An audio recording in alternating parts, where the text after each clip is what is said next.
Rajachittara Sadasyaman Bhakti Siddhanta Saraswati Goswami Prabhupada ki jai.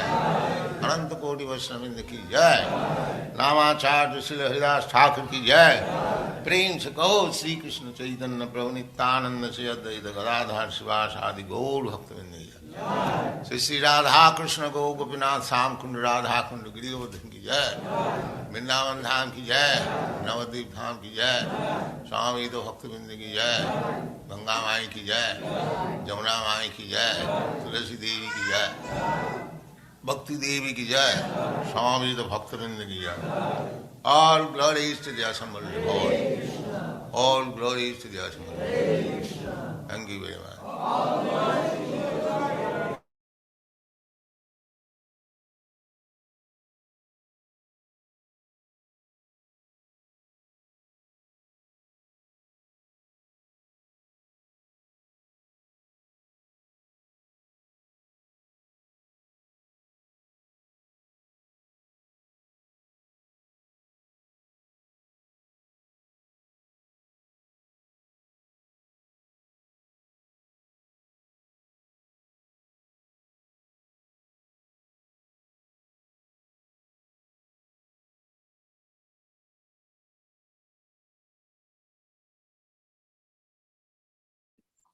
Hare Krishna, dear devotees. Nice to see all of you here today.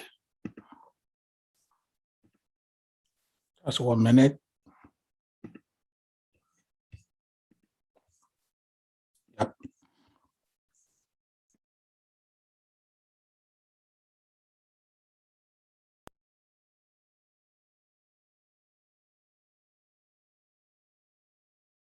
Left the planet about 18 years ago, and each day is a chance for me to try to connect deeper with the internal transmission that allows us to understand present, past a little better, and also future. What helps us to appreciate how we're all much more than physical entities, and how there's much more love, much more help, much more assistance than that we normally see, feel, touch, taste, etc. And then I want to offer you a gift and explain something about it and see how we can somehow assist each other in helping to stimulate ourselves in being able to enjoy life on a higher level, to stimulate ourselves in being able to reclaim our eternal existence, because by nature, we say in Sanskrit, Satchitananda Vigraha, that the soul is eternally blissful, full of knowledge, not information, but full of knowledge and wisdom. And that the soul is always in relationship. Now it's somewhat in a dormant state, and because of that, there's so many complexities in people being able to experience deeper sentiments of love.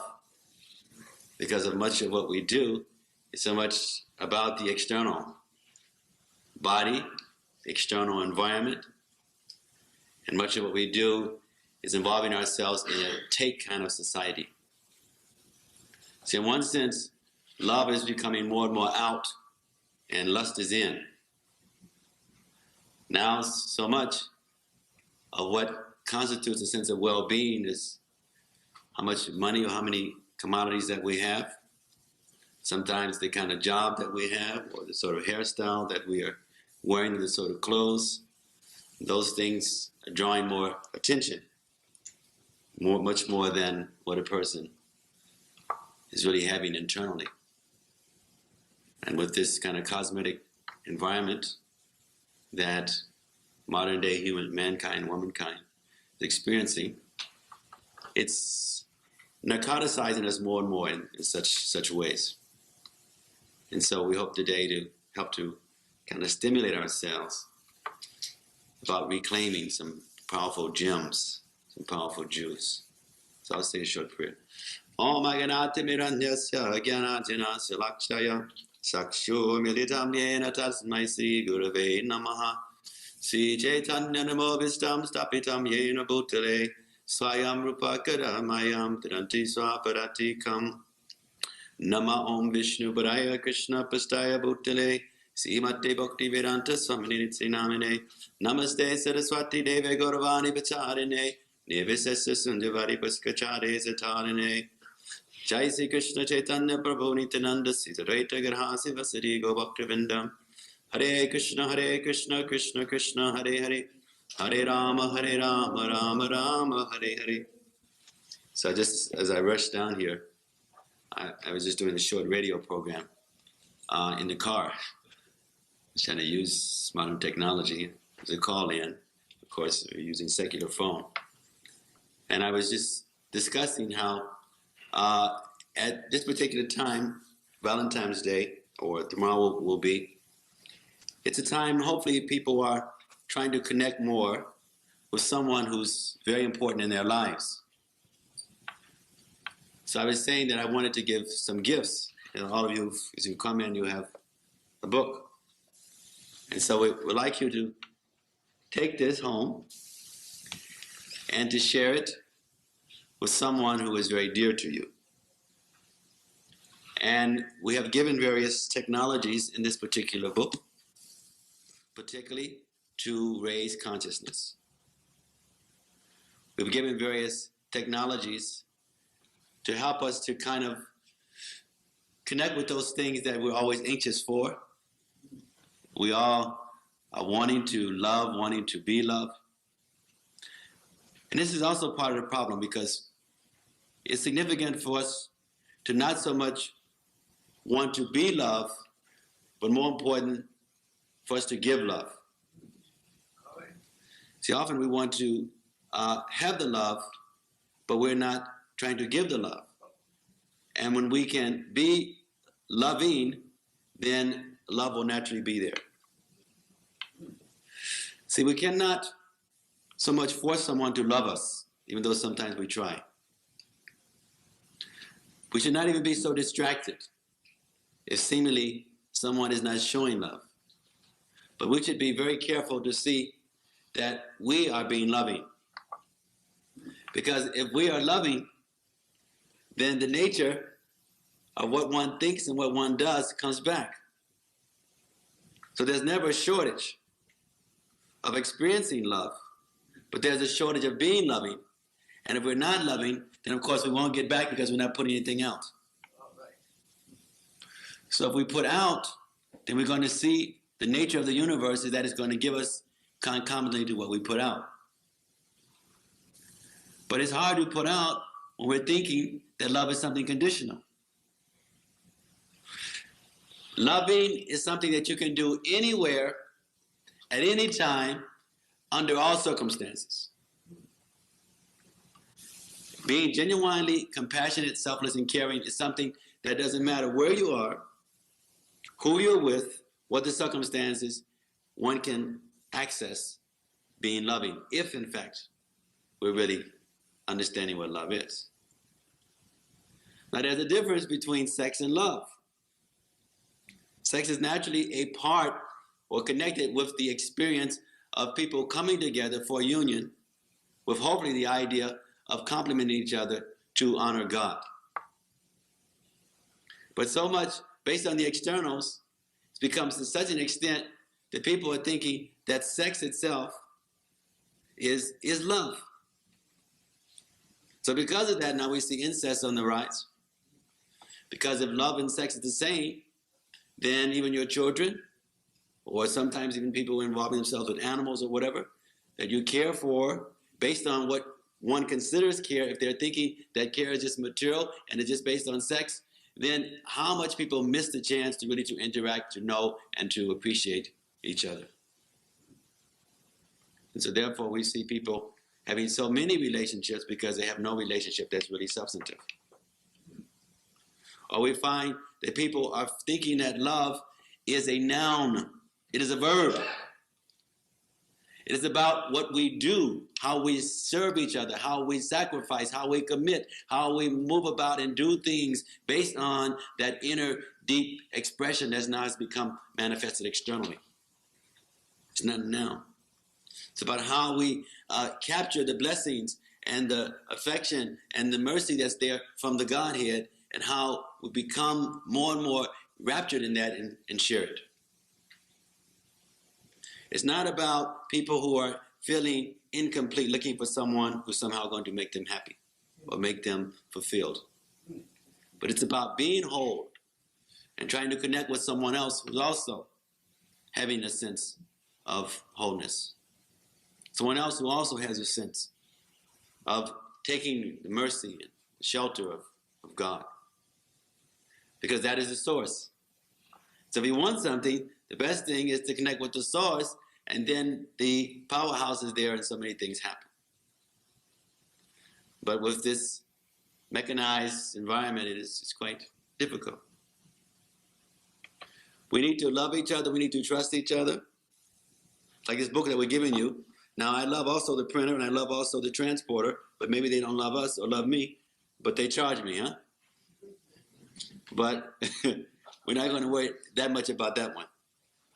Except, as we give you this,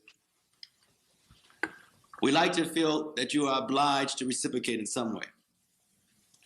The biggest reciprocation is that you use it. And now we're going to, and I'm just going to show you how powerful this book is. I'm just going to read 1 or 2 pages that you're going to read along with me. And we're going to have our half an hour discussion simply based on 1 or 2 pages of the particular book. You turn to page 133 in your book. It's your book now. Now some people are saying nothing is free these days, and you're right. 131, I'm sorry. 131. My spiritual master said, if you give people things free, they don't take advantage of it, they throw it away, etc. So what we're going to ask you, though, is that as you have means, you simply give a donation for the book. The biggest donation is that the biggest commitment is that you share with somebody. Just so we guarantee you share with somebody, you give a love offering for it according to your particular means. And we will be very pleased in that particular way. We ask particularly one book for a family. If you came couples or whatnot, then perhaps you may want to just only take one of the books. But it's a manual, so it's something not just for reading, but it's for putting into practice. And it's something that works because it's giving techniques that are very universal. And it's something that's highly in need. Just yesterday I was doing another radio show, and I was mentioning how with the divorce situation now, that like at around 1910, 1920, about 10% of people were divorcing. And in 1970, about 50% of marriages end in divorce. And now in 1990, 67% of marriages are ending in divorce. And now that's formal divorce. That doesn't say how many people are just still, legally married and they hate each other's guts. Or how many are legally married and still they are living, even though they're supposedly living together, but they're in some form of separation. And we realize that the family is a microcosm of the society. And so if the family is in disarray, then we understand the tribe, the nation, the international community, because it's just a microcosm. It's just the microcosm of the family itself. And if we are able to tune in to healthier relationships within the family, then we'll see how so many things will flourish in so many different ways. So remember that love is not just noun. It's the sacrifice, it's the selflessness. It's the things that we do. It's not dependent on somebody else. It's not dependent on something external. But it's dependent upon being and then receiving and then sharing. So if we're in such anxiety that we haven't found that person we've been dreaming about for so long, then we need to stop dreaming and start acting. We need to start acting with a sense of nobility. Just as, for instance, some of you who take the book, if you feel impoverished, then you're going to keep having that mentality and you're going to keep bringing the same thing. But if you feel a sense of nobility, a sense of prosperity, then you will begin to draw such things. If you feel a sense of gratitude, then you will draw others who will have that sort of gratitude and appreciation for you.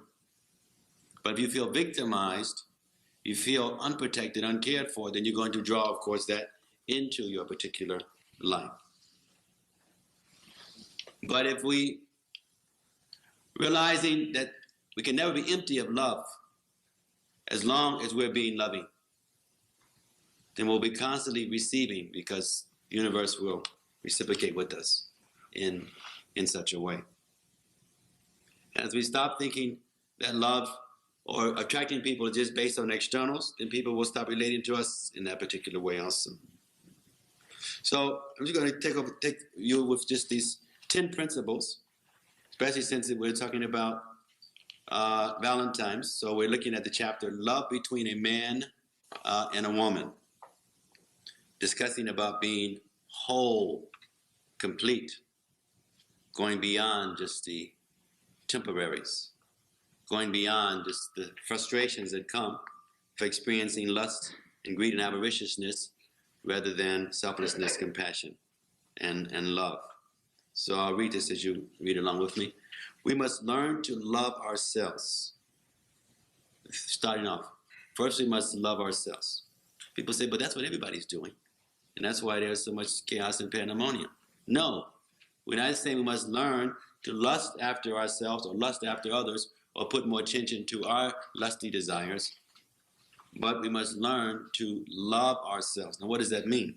As we have seen, those who do not care for themselves cannot give it to others. It is hard to give something that you do not have. It is hard to share something that is not with you.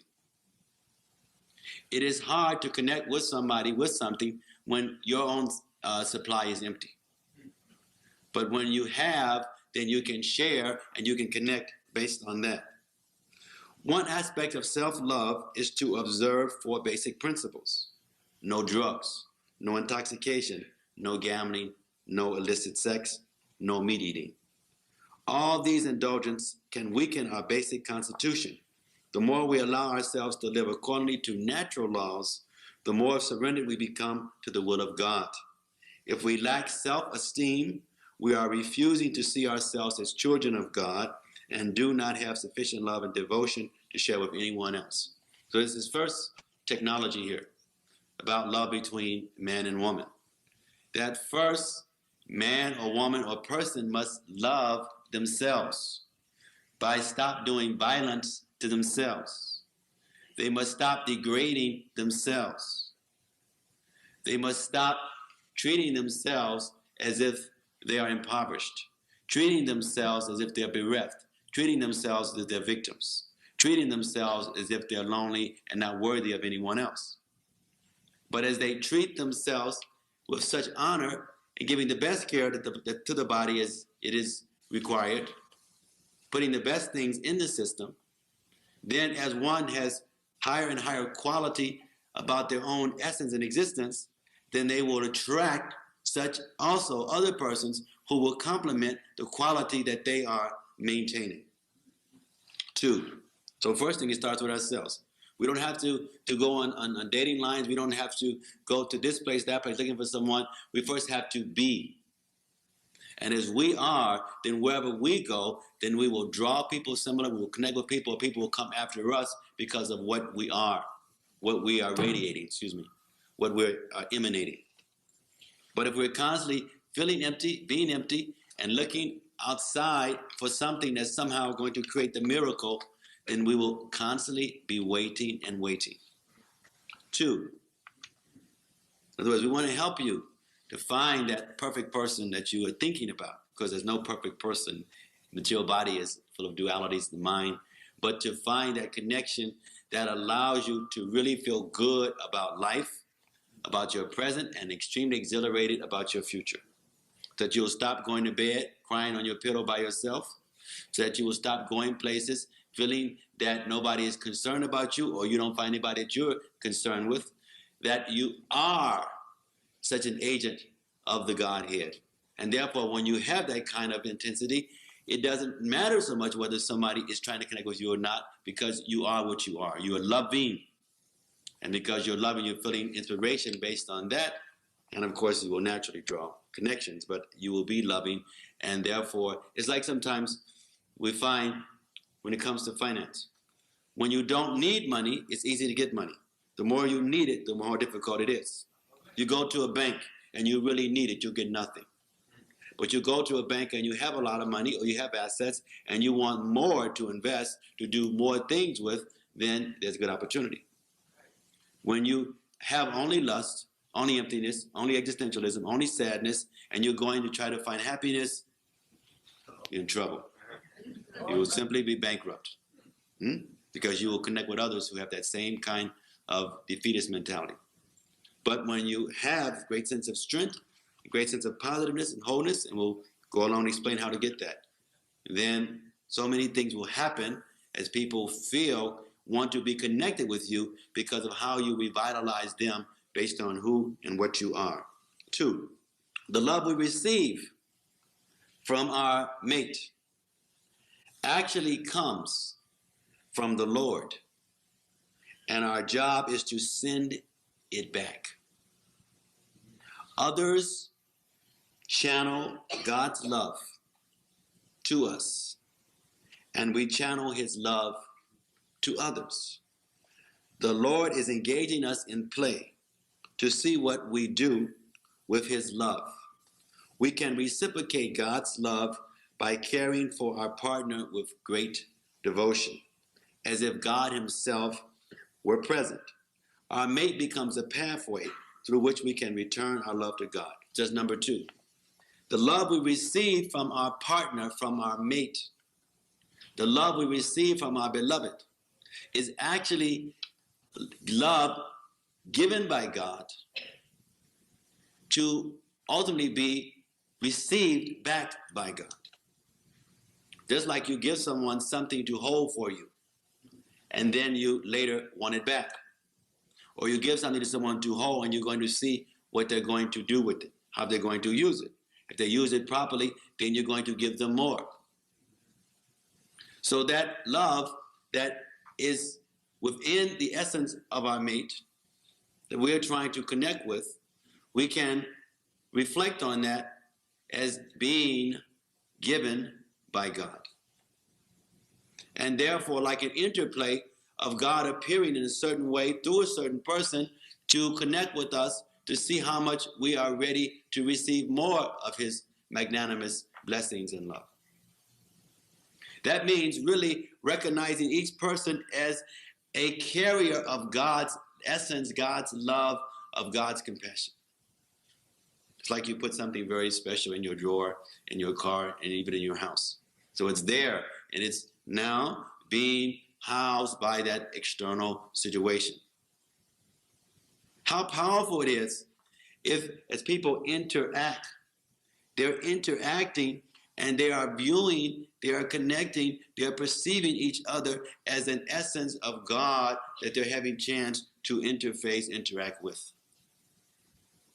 Even if someone is being very gross and very mundane, by one, him or herself relating to another in that way, it has sometimes a tendency of accessing the more divine aspects in that person and letting those things come forward. Everyone has that great sense of divinity. It's just that some people have it closed down more. Some people have it more in a dormant state. But it is there, and the right kind of energy, the right kind of connections, the right kind of association stimulates it. Now, it's important to stimulate it because what we stimulate is then what we're going to experience.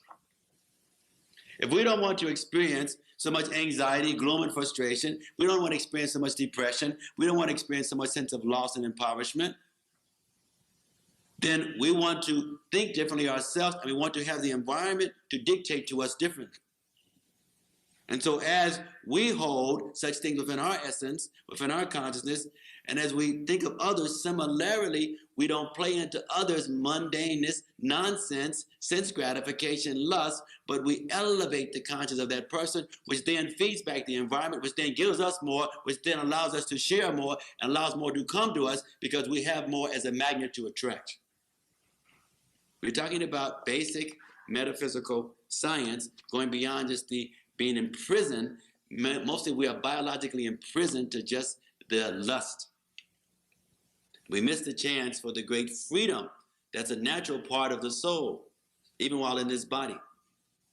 but it is stagnated as long as people are lusting after each other or looking simply for someone to do something for them or thinking that love is something that somebody else does for them without realizing that love is being loving and then drawing others who are similar.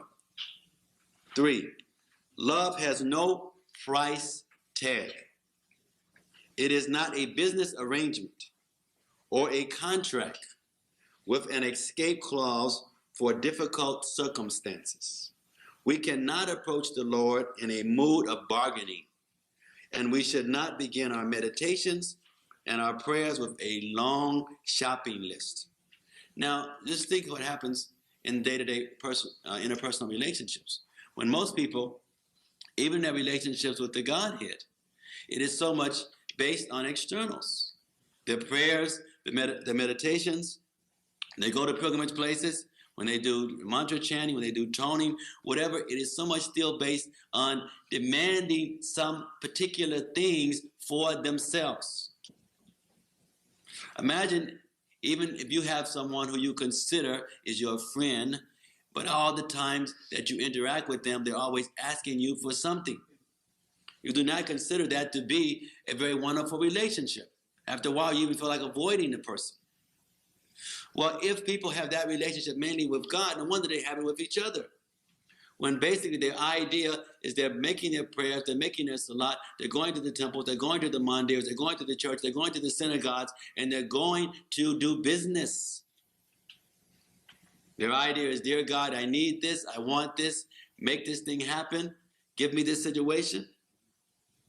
So they are possessing basic consciousness of selfishness, of lust, and they're somehow thinking that somehow love is going to be ignited when they get all these blocks of lust and all these blocks simply based on externals, based on commodities. Love is a verb. It's things that we do, things that we begin to experience and share with each other. It is not just only a feeling. If it's a feeling, when you're not feeling it, then you feel totally empty. And you're trying to somehow catch that feeling. But when you understand it, it is an experience that one is having based on higher connection, based on stimulating those loving aspects of ourselves, which is so much based on anti-material reflections, anti-material meditations, anti-material actions. Matter is just that. It is limiting, it is stagnating, and it reaches devastation. So things that are designed to destruct, things that are designed to deteriorate, things that are designed to wear down, can't give us a great sense of longevity, can't give us a great sense of peace and happiness and fulfillment when their essence is that they're going to fall apart. Everything material is in transition and is falling apart. So if we're basing our relationships based on so many external things, then one day we're going to be so shocked. The person we marry based on external arrangements, one day we look in the mirror and we're different, and then he's also different. If we're based on finance, if we're based on prestige, all of those kind of things are temporary. So you can't have something very deep when your basic foundation is that of temporary considerations. So we look close at our prayers. And as our prayers are selfless types of prayers, then we're connecting with the source of love in a compassionate way, and it begins then to engender or access our ability to be able to relate to part and parcels of God similarly. Because what we are is what we share, and we're becoming more of that. Prayer of this nature are not based on unmotivated, unconditional love, and do not help us to develop the higher consciousness necessary to make us whole. And as we're reading this, compare this to your own life so that we can use these things to make a difference. We do not have to remind God of our needs. The more we accept the fact that our lives are always under God's control, the more we understand the true prayer means thy will be done. When we can sincerely offer such a prayer, we are becoming more integrated beings. Now, it is not so easy to trust people when constantly our environment is saying mistrust, when constantly our environment is saying go for your own sovereign concerns and do it as quick and fast as you can. because other people also are doing, and they may get what you want before you do. Available with great faith and devotion to the Godhead. Because in most of our concerns and interactions, we see that if we do not get one over on someone else, someone will get one over on us. And so much diplomacy goes on under the guise of mutual sharing and caring. And it's just a matter, again, of business and diplomacy. So if we consider that God knows what we need, we know what we want, and that when you're with somebody who really loves you and cares about you to your entirety, then they are looking even beyond you, beyond what you're thinking, to try to see how to arrange things that are going to be for your well-being. And so much of deep love has to do then with deep connections with God consciousness. Because we can't be deep if we don't connect with the source. And we can't have unconditional connections unless we're going beyond the material. Material things are conditional. We can't have unconditional love when we're captured and stagnated by just conditional things. We can't have eternal pleasures and eternal realizations when our life is so much based on the externals and the temporary, the relative and the transitory. But as we connect with the internal, as we connect with the eternal, then we can be able to have more of that, because then we position ourselves for receiving. Number 4, we must go beyond merely loving our neighbors as ourselves. We should actually love others, especially our mates, even more than we love ourselves. When we love our partners that much, we realize that they have been given to us as a gift from God and that we do not own them. I've been giving some lectures at sometimes monasteries and at some, Trappist monks, seminaries. And there's always an issue about celibacy. And we explain, or about controlling sex energy. And we explain that to the degree that you are so much into ownership, proprietorship, it produces tremendous stagnations in being able to control and harness higher energies, or to use those sex energies in a very positive way. Similarly, even in a heterogeneous relationship, where the partners are thinking that they own each other, there will never be any sense of love when someone is thinking, this is my man, this is my woman, even these are my children. Because they are more than that. Our children are more than just our children. Our husband, our wife, our boyfriend, our girlfriend are more than just our partner. We take something as ours, we do with it as we like. When we do not feel of giving it attention, we don't. When we feel like abusing, we abuse. When we feel like denying, we feel like exploiting, we exploit. Because after all, it is ours. And it's our right to do as we want, when we want, how we want. So these days, people are thinking, this is mine. He's thinking, this is mine. She's thinking, this is hers. No wonder there's so much jealousy, enviousness, a lack of faith and trust. Because they're looking at each other only as an extension of themselves, rather than appreciating that someone has some powerful essence and they want to connect with their essence, two essence connecting together. So therefore, as we see the wife or the partner as someone given to us by God, for us to treat them in the way that the Supreme would be pleased. Understand that. Something belongs to someone who's very powerful, very important.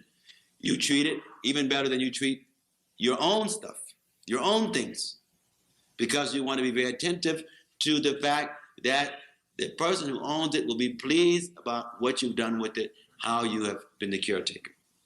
When we treat our children or our mate as ours, then if we feel like bashing them, we bash them. If we feel like leaving them, we leave them. We feel like, shouting on their face, we shout on their face. And to the degree that within ourselves, we are so gross, so manipulative and exploitive, then we treat the things that are ours based on the mentality that we have. So again, it goes back to our own developing of consciousness and then treating the people who we associate with in the spirit that it is a gift from the Supreme. How powerful it is. If man and woman are honoring each other in that spirit, a gift from God, you are a gift from God. Man is thinking this way, woman is thinking this way, and they are trying now to be the caretakers of each other in the way that God Supreme would be pleased. So then what would happen? You would see that instead of people going to the divorce courts, they'll take material culture, they'll take sense gratification culture to the divorce court. In other words, we should divorce this mundaneness of exploitation and manipulation and self-centeredness, divorce that stuff, rather than divorcing the chance to be with a person and to complement each other in a very healthy and dynamic way. We should not, I'm not giving you some techniques like 99% of most of the books and therapists that you hear about. When you look at their lives, they have 3 and 4 divorces.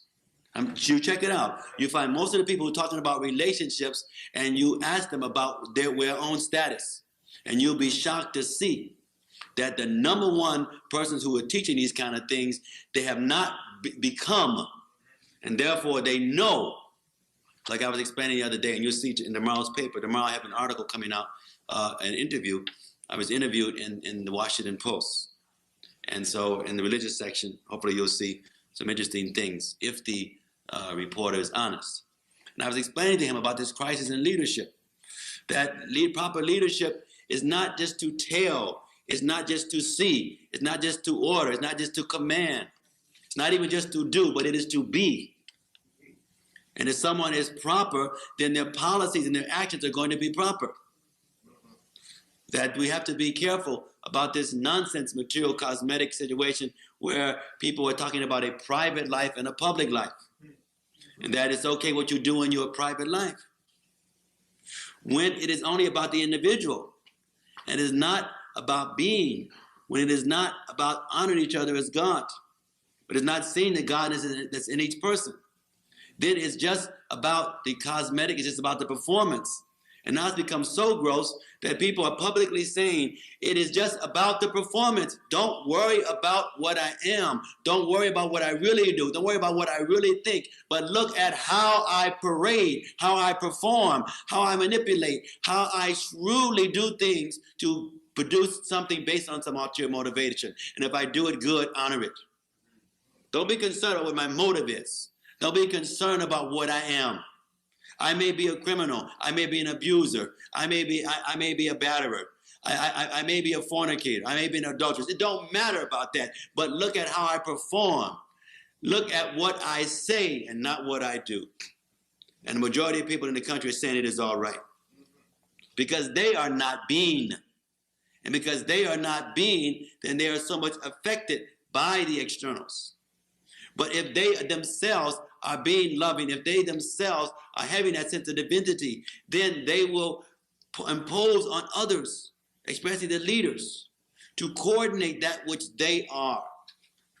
But when the people themselves are having such a consciousness of impoverishment, when people themselves are having such a consciousness of lust and greed, then they will not demand very much from their leaders because they themselves are not the carriers and not trying to connect with something higher. So we go on to number 5. We should always view, so we get that last point, that seeing the partner as a gift from God, going beyond just one seeing him or herself as the proprietor, the owner, treating things, people better than if they were just yours. 5, brother. We should always view ourselves as love in action, carrying love wherever we go, so filled with love that it naturally overflows to everyone we meet. In this frame of mind, we serve as representatives of the divine in every aspect of our lives. I'll read this next paragraph. We can practice love in action through the breath. As we inhale, we visualize ourselves absorbing the pain and frustration. We take it in and extinguish it. Of our loved ones. As we exhale, we send happiness, joy, love, and peace back to them.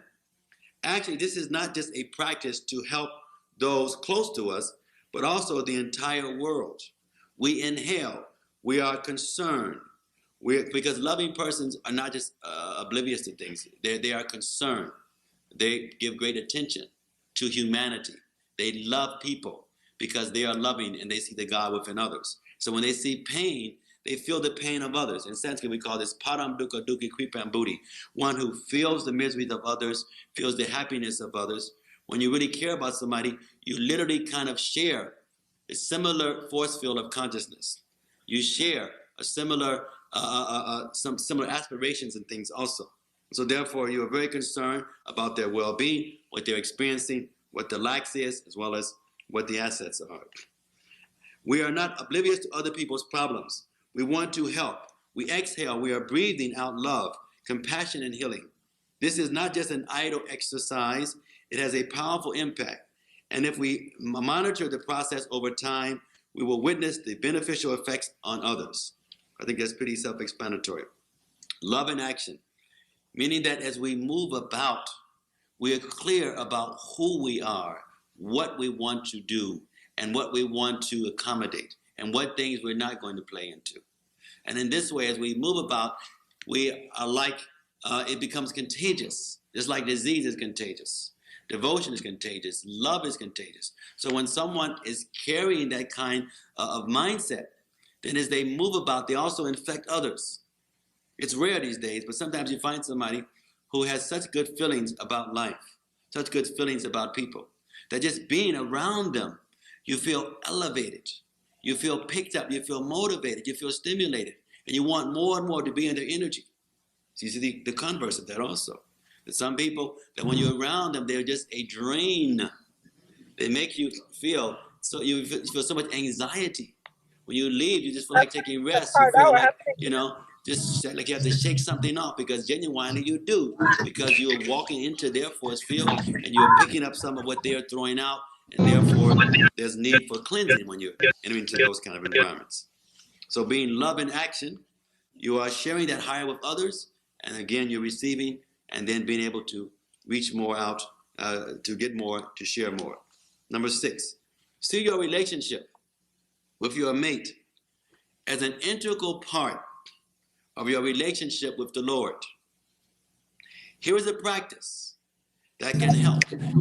Visualize a triangle. Okay, you just visualize in your own mind a triangle. You are visualize a triangle with points A, B, and C. You are A. Your partner is B. And the Lord dwells in the heart is C.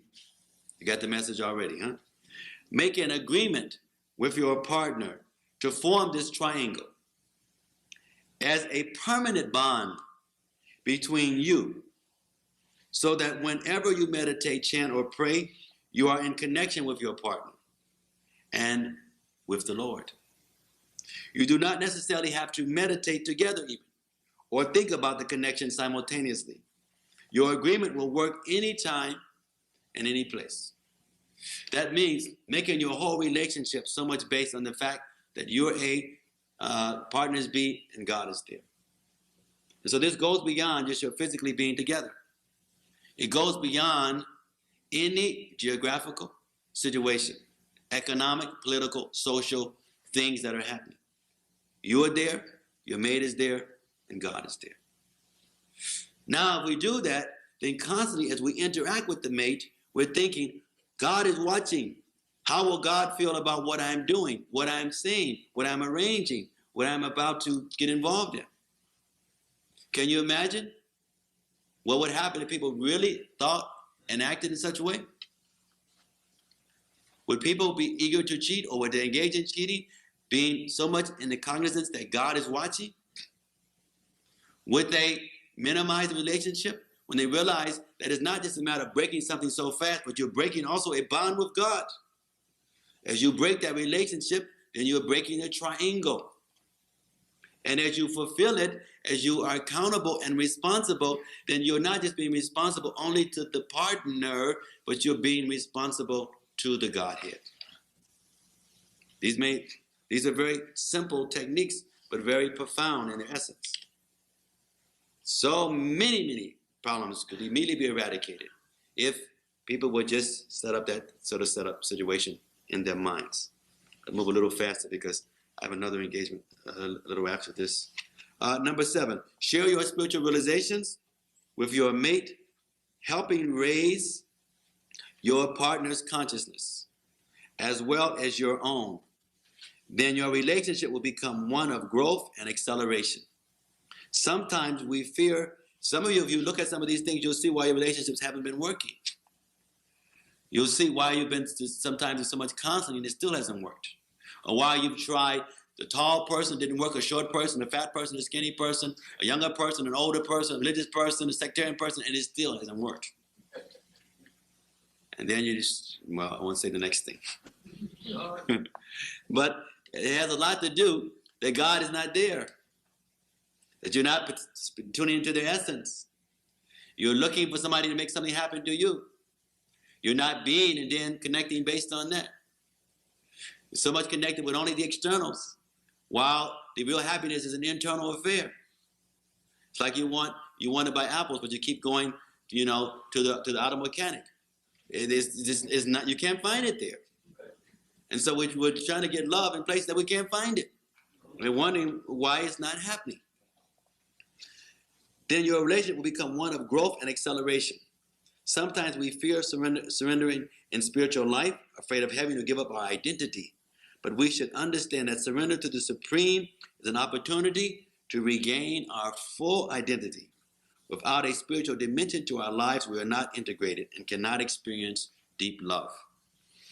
Those of you who are of higher consciousness, which I assume is perhaps all of you, it is impossible to have a secure relationship and you are trying to carry higher consciousness and your mate does not. It is only a matter of time that you are going to drain each other, frustrate each other. You're both going to be at a loss, and especially yourself. You're trying to be an agent of higher consciousness. If you have a mate who's not trying to pursue higher consciousness, you do not have a mate. You simply have someone who you're associating with very impersonally, even though you may be doing all kinds of so-called personal things. But if you have a mate, and mate means that there's some serious things that you have common ground on. There's some serious things that you are sharing. There's some serious things that you are appreciating as you struggle together, thinking about what is best for each other. And so if you're trying to develop higher consciousness, then it is important that you share that you involve your mate in such things. Otherwise, it's only a matter of time. If one is growing and the other person is not growing, then there's no partnership. There's no real sense of unity developing, but more and more fragmentation and separation. So first, it's best to look for people who also are having higher consciousness. But if somehow you got into something with some anticipations, you found out the person didn't have higher consciousness, then it's important for you to start working and sharing with them so that you grow together. Or if you both were in rather mundane consciousness and you've risen out of that, then it's important to bring the other person along with you so that then you are then sharing a real sense of unity and not just pseudo-unity. Number 8, I'm going to finish in 5 minutes. Practice offering the same quality of love you feel for your mate to everyone. In other words, extend to others the love you have for the most lovable being in your life, without the sexual component. We may wonder how to subtract the sexual element. Just remember that sex and love are not necessarily synonymous. Our love for our children can be extremely intense without any sexual overtones, no matter what the circumstances. Try to develop that same kind of love in each of your relationships. That means it's like somebody walks into the room and you are thinking, if you can just think in the mind, that this is someone who I love, someone who I really care for, to the maximum. Now, if you think in that way, then we should act in the way that we would do with someone who we care so deeply about. We said take the sexual component out, because we're not saying everybody come in who you feel good about or who you see you want to have some conjugal connection with them. Because so much now we're in Hollywood love, and so everything comes down only to sex. And so therefore nobody has sex. Understand what I'm saying? When we're thinking that love is only sex, nobody has sex. It's just machines coming together. People have union without having union. They're coming together for sex, and it's so much based on lust, it's so much based on egocentricity, it's so much based on seeing the person as an extension of themselves, and therefore what they are doing is the big M. We got some children here. So that is what they're doing, calling sex, even with another partner. You understand? When you play funny games with yourself, you do things with yourself. Because the conscience is so much based on the self gratifications, and to really connect with someone, we have to know more than just their body, and more than just our bodies. And so no wonder people have many partners. Or no wonder they're ready to have sex with all kinds of things, because they are feeling empty. When you got to go so many places to buy your dresses, buy your clothes, you got to do so many places to go eat, it means you're not satisfied with the situation. So you got to keep looking around, keep going around, hoping that one situation is going to be sufficient. But when you have a connection, and you keep going there and going there and going there. So we see the need for people to transform lust into actual love. So the love that we have, see, sometimes it's hard to be loving because we don't have that experience. So we think of somebody who we care for the most, and if we can just try to maintain, capture that mindset, and try to have that feeling toward everybody that we have to deal with. How much great love is going to come out at us, because we are that, and now we are connecting with such. Now I'm going to go down to number 9, so we can finish up. We have just 2 more. Try to develop competitive relationships. Sounds almost the opposite of the whole discussion. Huh? We're talking about selflessness, about caring for others, about connecting with people's essence, and now we're talking about being competitive. Well, let's look at the next line. Try to develop competitive relationships. Huh? Doesn't mean you go out and buy some boxing gloves and you take a pair and your partner takes a pair, or you start drawing up contract. So this is yours, this is mine. This is what's happening now. People marry, they have contract. When there is divorce, you can't take this, you can't take that. This is covered, and they call that love. At first, this may sound strange and contradictory. How can we talk about cooperation, sharing, and selflessness, and then advocate competition? Big question. But actually, there's no contradiction. It doesn't exist. In a spiritual context, competition means that we strive to be more selfless than our partner. Seeing who can give more, who can share more, who can help more, who can be there more for the other. We compete in reminding our mate about the Supreme Lord and encouraging the person to move faster toward the Lord. The purpose of the competition is to assist one another in spiritual growth. So we take that whole materialistic competition, and we now have the competition of selflessness, of compassion. Any one of these, if somebody takes it deeply, can make a strong relationship. You don't have to even do all 10. Any one of these techniques that we're mentioning, if one dives into it deeply, it can produce a very wholesome relationship that is so much needed at this time. So people having so much mental disturbance and taking the drugs so much because they are needing now something to bring about the ecstasy, to bring about the altered state of consciousness, to bring about the excitement. But it's all external trying to bring in. But it's really should be from internal. This process is only for people who want to be spiritual, who seek higher experiences beyond the flickering pleasures of material life. Such a competition in selflessness encourages partners to remember why they are in this body, to become one again, loving entities devoted to the Lord. So people who are materialistic, we're not encouraging them to be competitive. They have that down, mastered already. But for those who are pursuing higher consciousness, to compete in selflessness and caring. Sometimes we have some glimpses of that. We want to do something for our beloved. He or she wants to do something for us. We make sacrifices. We do something. The other person sacrificed. And it's like so sweet. Because we have moved ourselves from being the center. And we're thinking about the other's needs, well-being, care, etc. But if it's just gross, then we're doing business. We have a mate because we're trying to get something. And we have to agree to do some things because of what we really are trying to get ourselves. Now, the last one. Now, this is only just 2 pages of the book.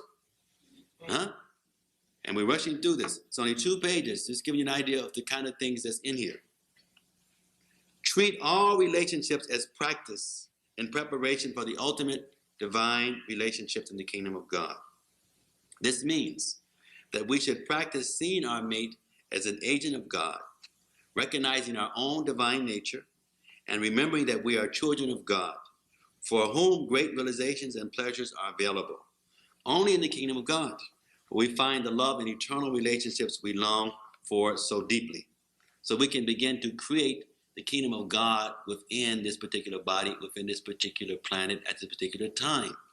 This says if you're going to go someplace, you can start preparing for that place, and you begin to bring so much of the mentality, the consciousness of that environment by your preparation.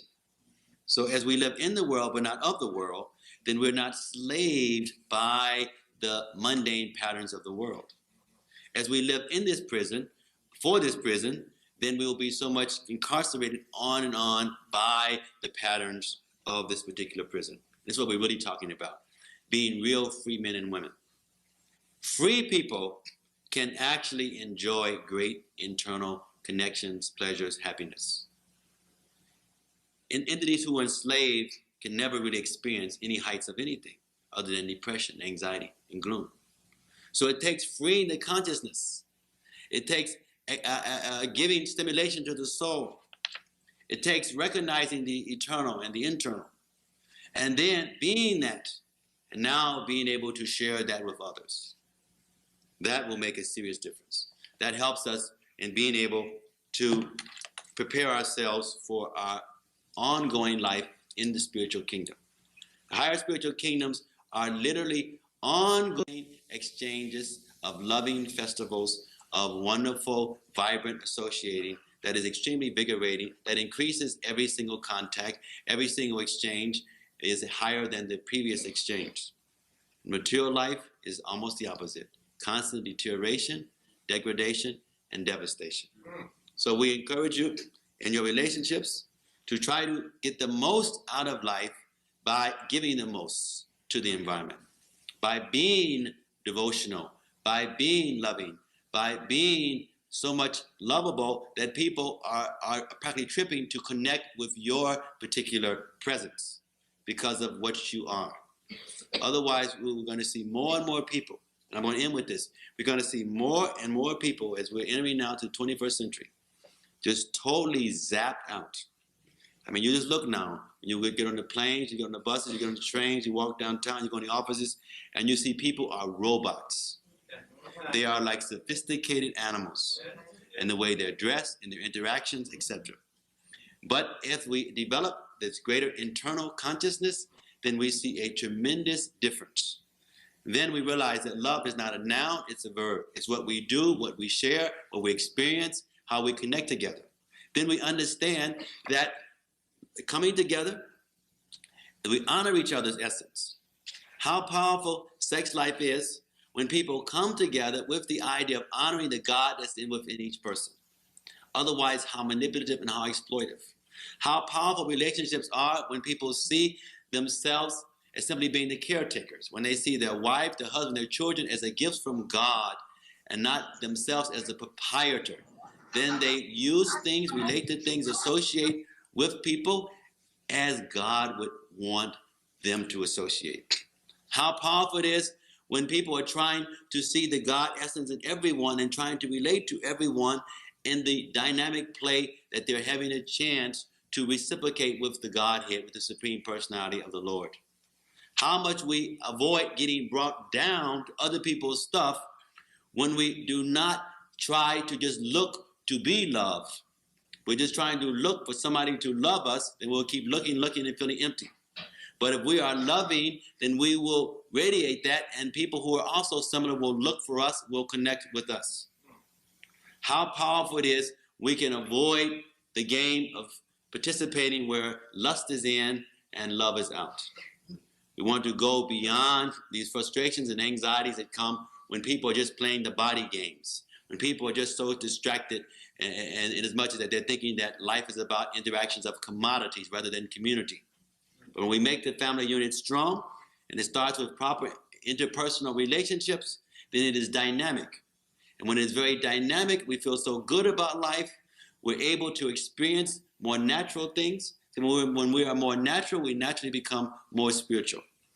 But when we constantly have to go to the external to bring within, then we'll keep playing that game of dependence on the environment of incarceration, rather than the environment of liberation and the environment of divine acceleration. Hare Krishna, Hare Krishna, Krishna Krishna, Hare Hare.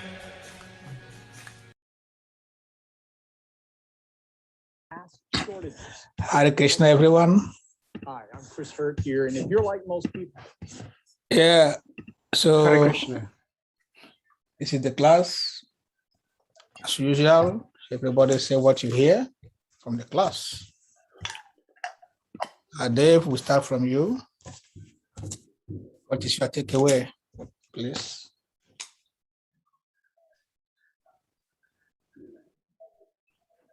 Did you call me?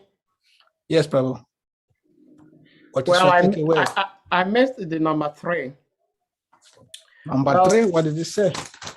Yeah, I missed that. I had number 1, 2, 4, all the way to 10. But So well, what is your takeaway? Tell us one of the things you hear. no, my takeaway is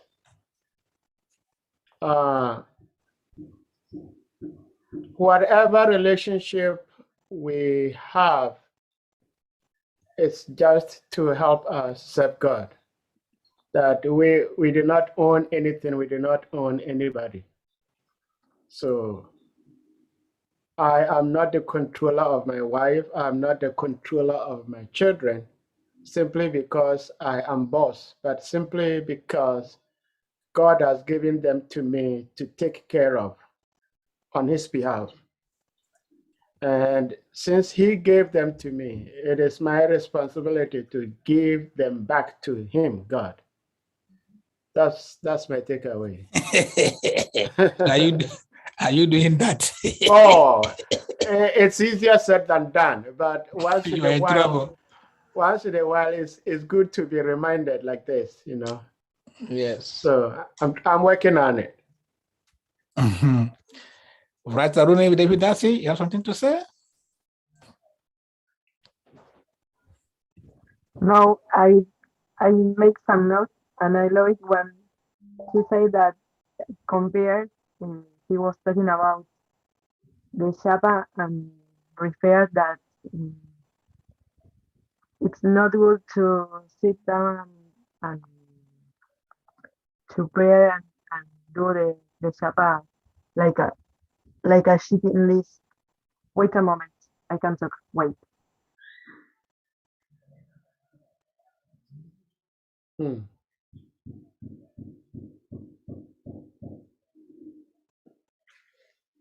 Well, thank you.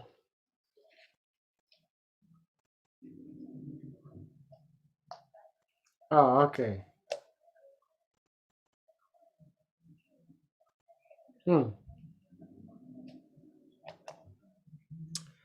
I don't know if Krisha is still there.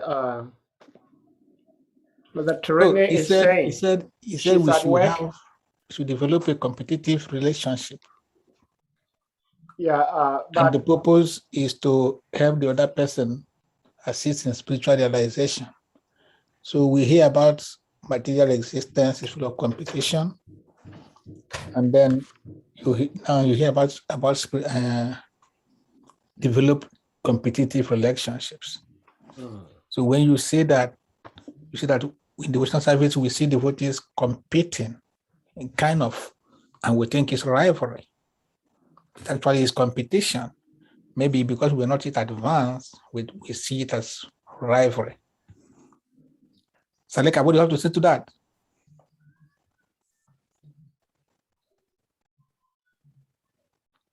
Okay, Mother Vaj is at work, sorry.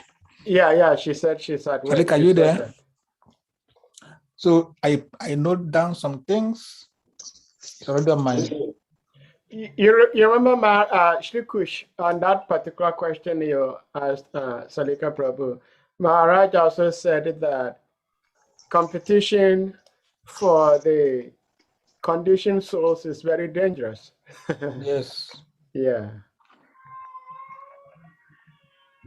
So there was something he said that you should see your relationship as, you should see your mate as you have the relationship with the Lord. You are A, your mate is B, the Lord is the C.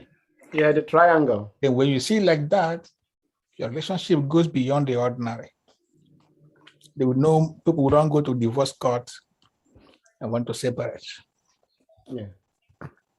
He also mentioned that when we love our partners, we realize they are a gift from God, that we do not own them. Love has no price tag. He mentioned that we shouldn't go to supermarket we shouldn't approach the Lord. We should not approach the Lord with a shopping list. Like he gave an analogy. You went to buy clothes, you are going around looking for the clothes, and because you're not satisfied with the one you saw, you keep looking and keep looking and keep looking. You go with shopping lists. And that makes so many people have so many relationships, so many divorces, because they're not satisfied with the one they have. How about that? Yeah, well, they're looking for a short one, tall one, stout, fair color. Yes, Madam Raj, I just mentioned it. He mentioned, Raj is posted on the chat room. Yeah, he mentioned shopping list. Yes, want to buy clothes, and then it's not too, the color is not good, maybe the size, the design. They will keep looking. So people are doing that in relationships, jumping from one man to the other, from one woman to the other, looking for another person, thinking it's not the right one. They check. So this is going on. Kali Yuga. So when one is not satisfied with the Lord, so that's when they goes with the shopping list with the Lord.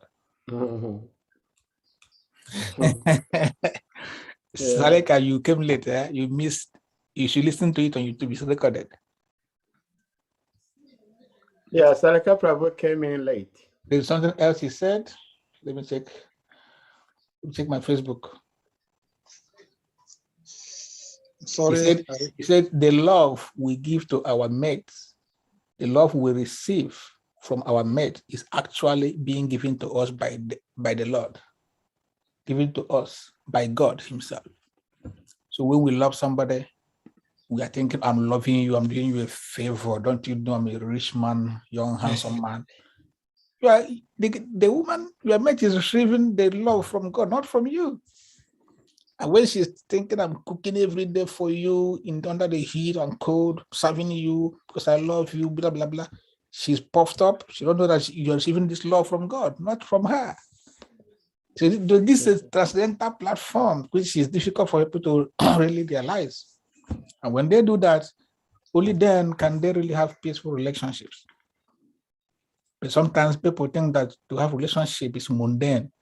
You can't have a relationship with the Lord if you don't have it with people around you, your partner, your children, your friends, your relationships. You have to practice here to be able to practice it in Guluka Vrindavan. Mravraj, you have something else that you understood, that you pick from the lecture? It's really interesting, eh? How do you see the class? I think Salika Prabhu had something to say. Oh, Goswami, please. Hare Krishna, I'm here. It's just that I'm just trying to get myself together. I'm just coming out from the Mudara Astrakam prayers for evening. Since the month started, I'm somehow, I even try to start by 5:30 so that we can finish in time. But most time, by the time I finished, it's getting to 7 o'clock, after 7. So I just finished on the temple now. Don't worry, from November 1, you will start by 4 p.m. So you have time. Yeah. The class was packed. It's a packed class. So who is a TYN Doc 279? Can you please speak? Mute yourself. What is your takeaway? Hare Krishna. Haribo. Hare Krishna. I most of the ones that I understood have already been said, but then the one that touched me a lot was he said when the love we give to ourselves, our children, and then our partners, if we can repeat that love, we should see that love for it to be repeated to everyone else that we meet. And And he mentioned something also. He mentioned something that is contagious. What is that? Who get that part? Something is contagious. Contagious, sorry. Then, like, it means that